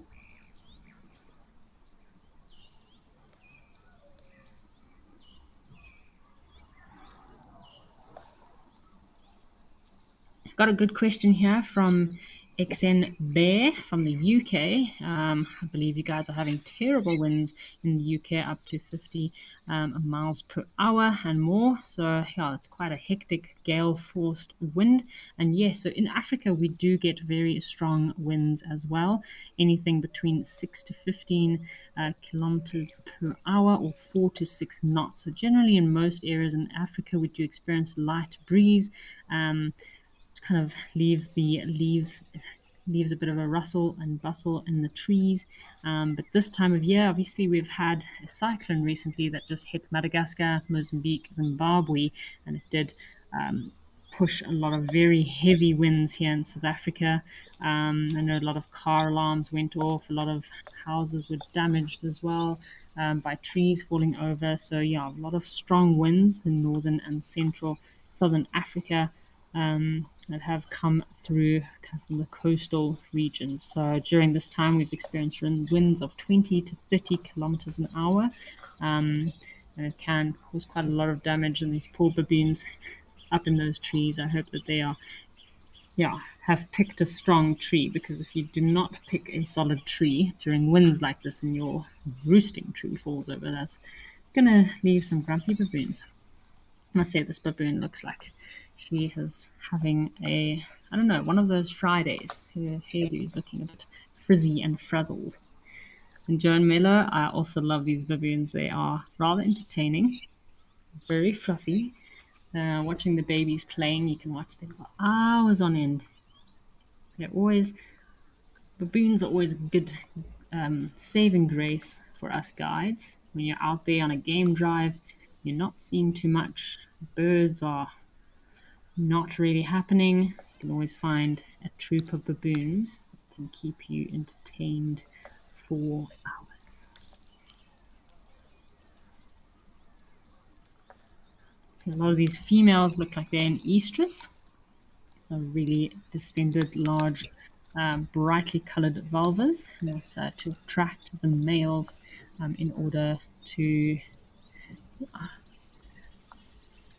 continue the life cycle of a baboon and become pregnant. So they're gestation period for these olive baboons is very similar to that of us humans. It's about 7.5 to 8 months, whereby they do give birth. We had an interesting question the other day if baboons recover quicker than humans after giving birth. And yes, since baboons are so well adapted to their natural environment, they're very hardy creatures and they do not experience as much trauma and pain as humans do when giving birth.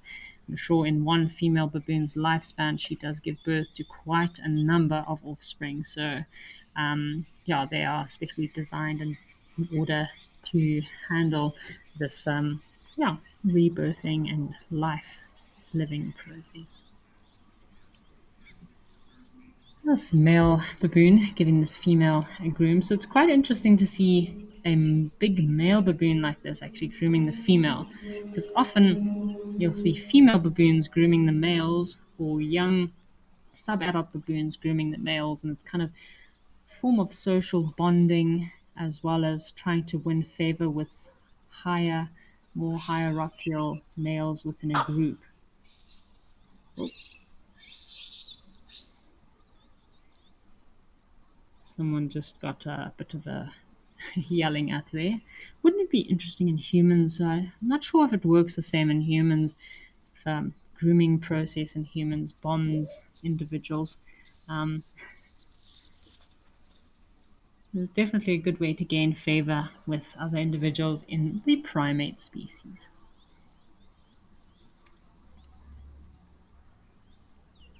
There's a bit of a barking and disturbance and a squeal from a younger baboon. Could have been something giving them a bit of a hard time, or maybe an alarm call for some sort. It's a perfect place for these baboons to come for a drink. As we mentioned, it's quite well covered. There's this big tree that's close by, so lots of trees that are close by. So if there are any predators around, these baboons have lots of place to seek refuge from any danger. Same as our little waxbills and 5-inches that were here earlier. No squirrels yet today. It's unusual. We normally always see our squirrels here in Lentori.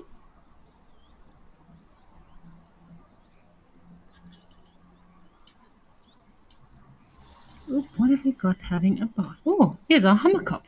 We were just chatting about our hummerkops earlier. Looks like only one. Uh-oh.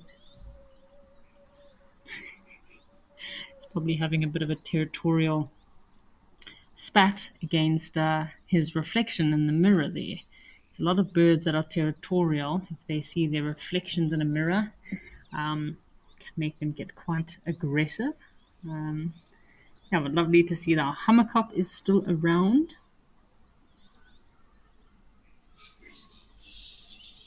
You can hear the baboons still in the background there. The squirrels we get here in Kenya are the striped ground squirrels. It's quite a different species to the Mopani tree squirrel that we know of. Yeah, it's quite specifically native to Ethiopia, Kenya, Somalia, Sudan, as well as Tanzania. A little bit different to the Mopani tree squirrel. They're a little bit bigger. They have a white belly. Tail seems to be a bit of a grayish white color. And sometimes there's a pair here. Do live in a burrow system as opposed to living in trees like most other squirrels. And the adults do have overlapping home ranges, although they are quite territorial with one another. They only use the burrows for sleeping at night. Alrighty, why don't we head back across to Eldonio and see what's come down to the watering hole.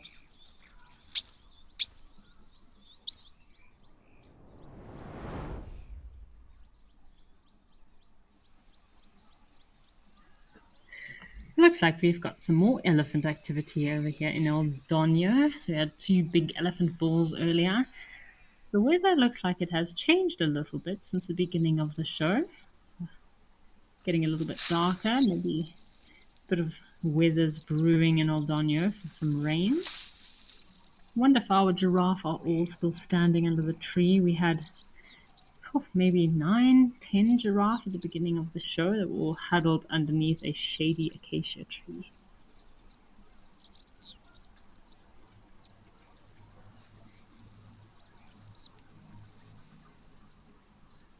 This is only probably one solitary elephant bull, just on his own. Looks like he's actually drinking from the main outlet where the water is, where the water is probably cleanest. Giving himself a nice splash, cooling himself down after a long, hot day. Elephants do play a very important role in the ecosystem, so they are a keystone species, and they play a crucial role in the ecosystem in that they disperse seeds. So they are number one seed dispersers for Africa. Of course, they disperse seeds over very long distances and help to regenerate forests. So yeah, very important part of our ecosystem. And in fact, there's a lot of tree species that cannot grow unless they go through the digestive system of an elephant. There's been quite a lot of studies done in Africa about regions which no longer have elephants around, and a lot of trees have been identified, especially in Gabon, where there are no longer elephants. A lot of the keystone tree species that would normally occur there, but because there's no longer elephants in these regions, these trees that are, I call them the pharmacies of the forest, that used to provide food, life, and even homes to a lot of other creatures no longer occur within these regions. So it not just affects the fact that other elephants cannot feed on these trees, but also affects many different species. So primates feed on a lot of the fruit that elephants also feed on. A lot of those trees also, the leaves are fed on by many other antelope, primate species. Can be homes for birds, nesting, perching areas. So I'm very grateful to have these elephants around, and yeah, very important to start and regenerate new forests, new areas with plant life.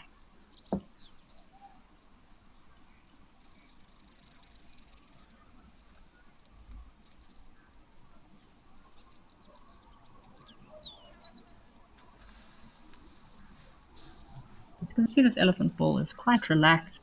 Again, we were talking about today a lot about animals, body posture, body language, how to identify birds by body posture, as well as reading animals' body language, and that's how you can kind of predict what mood they're in. If it's an elephant bull in musk, if it's an injured elephant, that might be a bit more temperamental. If it's a sub-adult, that's got a bit of attitude.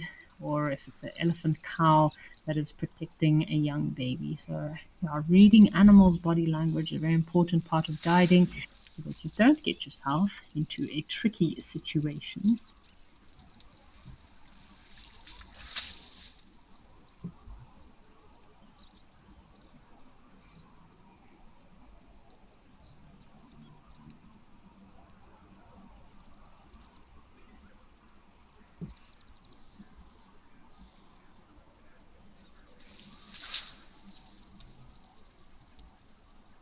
You can see how this elephant bull is splashing himself under his belly, and they'll generally splash themselves under their ears as well, which is the best way to cool their bodies down. Those blood vessels behind the elephant's ears are the best method of cooling, so that's why the elephants have such large ears. They flap their ears back and forth. So yeah, the wind does help to cool their bodies down, but that fresh air and the fresh wind that is created by their ears does help to cool down the blood that's in their blood vessels in their ears, helps to circulate it through the body, and basically circulating cool blood which cools down the body. So generally elephants, when they get to a watering hole pan, those are the areas they try to target to cool their body down quickest, is the ears and between the legs.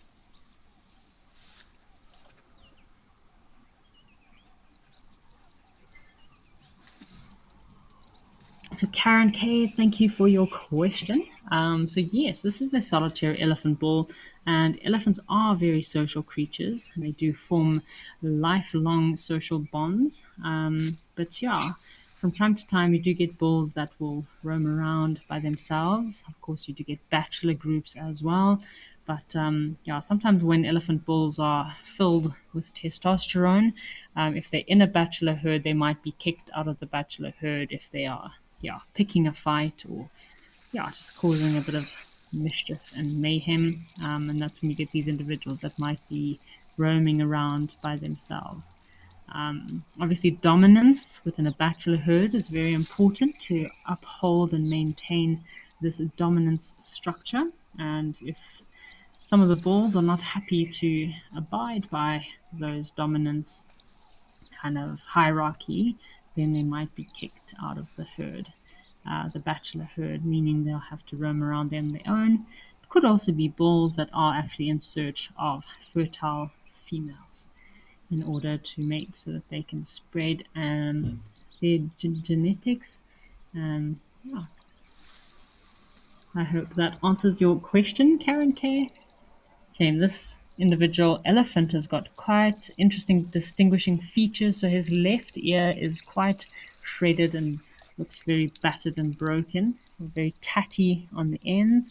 And also he's got what looks like an old injury on the front of his trunk there. So yeah, he could have injured himself when trying to push down a tree or knock down some palm fruits, some wild date palm fruits, or maybe while fighting with another bull, he could have got a tusk that went in there. I've actually seen elephants that have had injuries on their faces, on their front of their nose there, where it's actually open in a gaping wound where they struggle to breathe properly. But it's incredible how resilient elephants are and how they can survive for so many decades, even with injuries.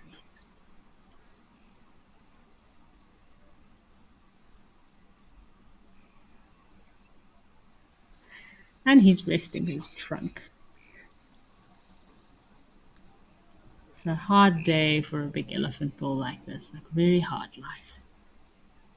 It's probably looks like he's a fully grown elephant bull. I'd say he's probably between 40 to 45 years of age. He's got a nice set of tusks on him, so I'm not surprised that he's on his own.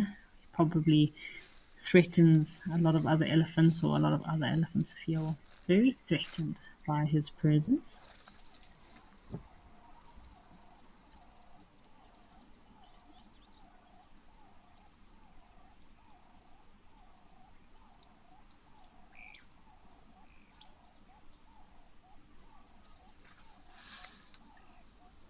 Really hoping we might see some of those wattled starlings today in full breeding plumage. Ah, yes, I remember where I saw the wattled starling alive at the waterhole. I think it was at Rosie's Pan, where we had a really epic sighting last month of a male wattled starling in full breeding plumage with his black and yellow face and wattles. So I know there's a lot of wattled starlings that occur here in Aldonio. So definitely, wherever you are, if you're on safari at the moment, keep a lookout for those flocks of female wattled starlings. There might be one or two males in there that are in breeding plumage.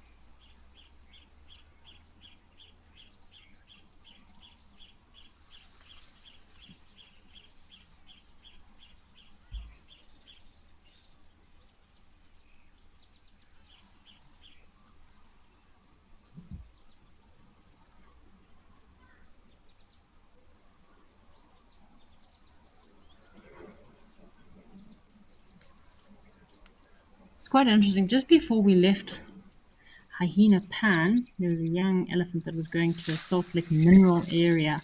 So I don't see any here at Aldonio, but I'm sure there must be a lot of mineral salt lake areas here in Kenya. There are a lot of elephants. I mean, he's just splashing himself and spraying and having a good old drink right now. But during an elephant's day, they will sometimes try to find any sodak areas or sodium-rich mineral areas, and they will actually consume the soil or clay. In order to absorb those salts, alkalines, minerals. So this is called geography. like osteophagy. So I know giraffe practice osteophagy, and geophagy is whereby the elephants will also consume the sand, and this helps them to be able to have some more minerals and salts in their body. So it does also help to neutralize the toxins or acids in their digestive system. So if you ever see a giraffe chewing on a bone, he's practicing osteophagy, which is chewing of those bones to absorb some calcium. But elephants practice geophagy, which is consuming and eating of the soil to, yeah, get in their sodium and alkaline levels in order to neutralize those nasty stomach acids in their digestive system.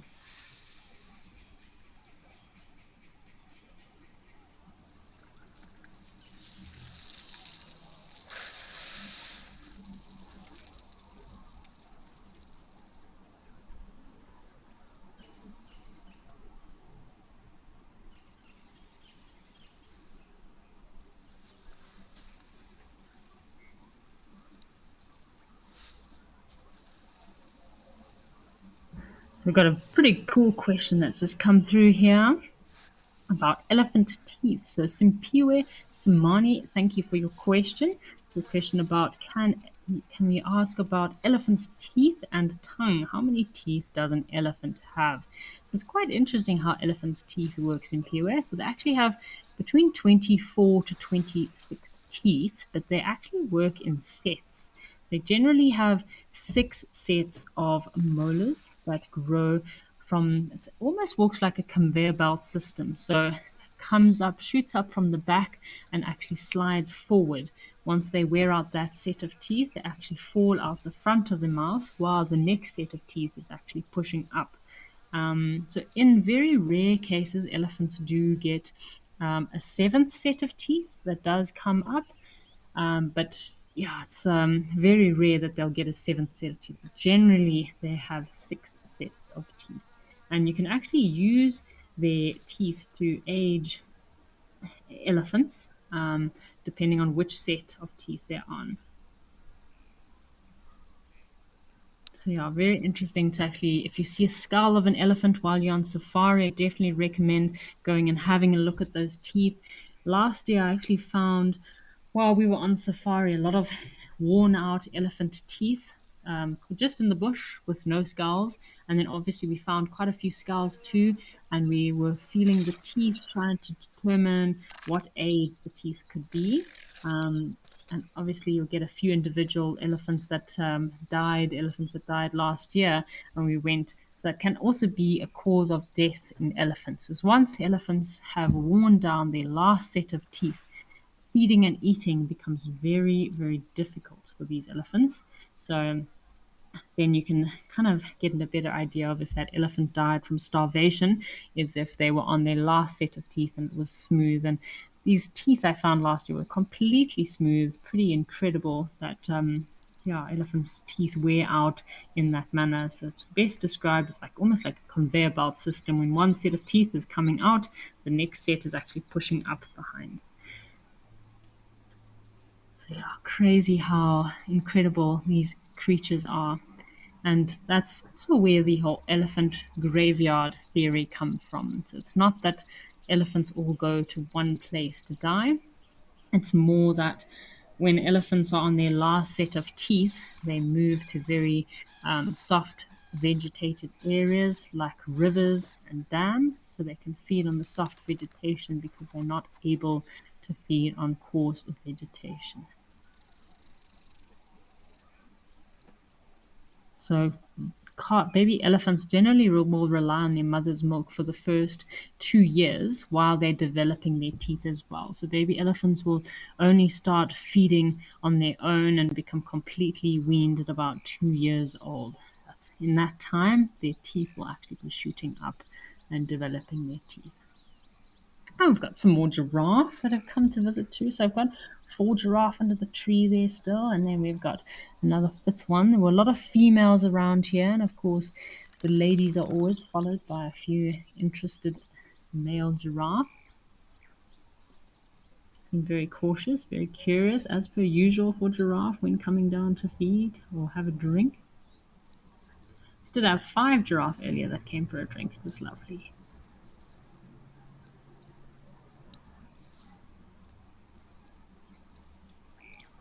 Lots of oxpeckers. I'm scanning to see these oxpeckers. If there's any wattled starlings, that would be cool.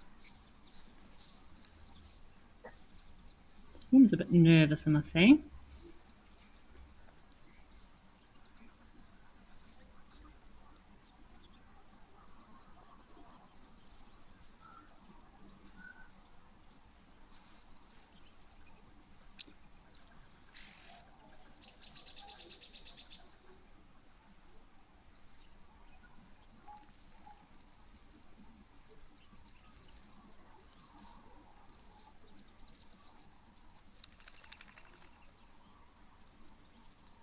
So as we're talking about, you can see this female, very small ossicones, very fluffy, and she's got lots of oxpeckers that are coming down on her face when she goes down to have a drink. So shame. I do notice here, Danya, it is difficult for these giraffe to have a drink without being pestered by all these oxpeckers. Have a look. The minute she puts her head down like that, all these oxpeckers try and get into her eyes and her ears, getting any ticks or parasites that they can. And all this female giraffe wants is to have a good drink in peace. So these oxpeckers can be a very good help to wildlife and animals by removing parasites, but they can be a huge hindrance as well. A bit of a pest from time to time.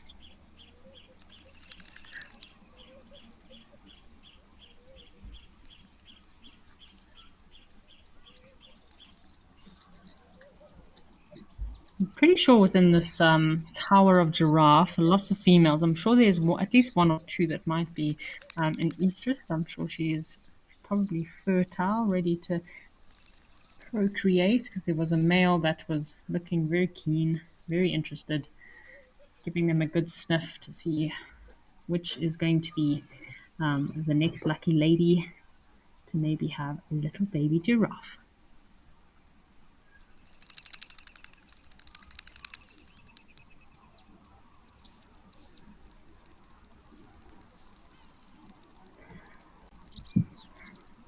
So while we're talking about kind of aging of animals, so I was thinking about the aging in elephants, but we'll chat about this giraffe. So shame, a lot of giraffe, the older they get, they are prone to getting arthritic joints. So if you want to kind of get an estimate on the age of a giraffe, it can be quite difficult, but you can see that older individuals, especially in areas which is lacking in minerals and lacking in calcium, a lot of these giraffe might get very swollen ankles and knee joints. That can be a very good indicator of age. Obviously, the older males will have very cumbersome heads with very thick ossicones, a lot of knobs and gnarls on their face um, from all the fighting. Sometimes very swollen necks too. There's a lot of oxpeckers here. Check out those guys. They're combing away at this giraffe's mane, trying to get as much of those parasites as possible.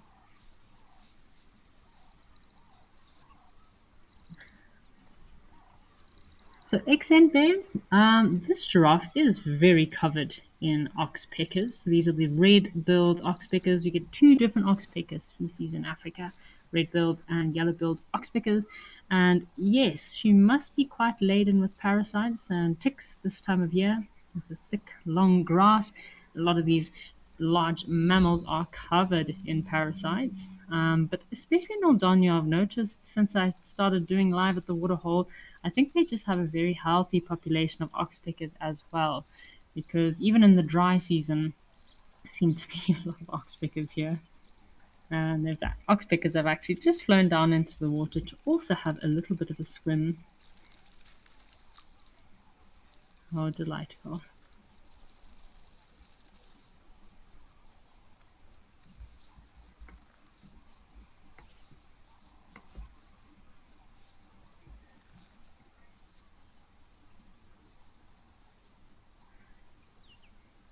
Giraffe are normally very cautious, very wary around watering holes. When they bend down like that, they do make themselves very vulnerable to predators. So that's probably why they're very cautious and wary of predators when going for a drink. Giving her nose a good lick, trying to get as much moisture as she can. What a lovely view on this Friday afternoon.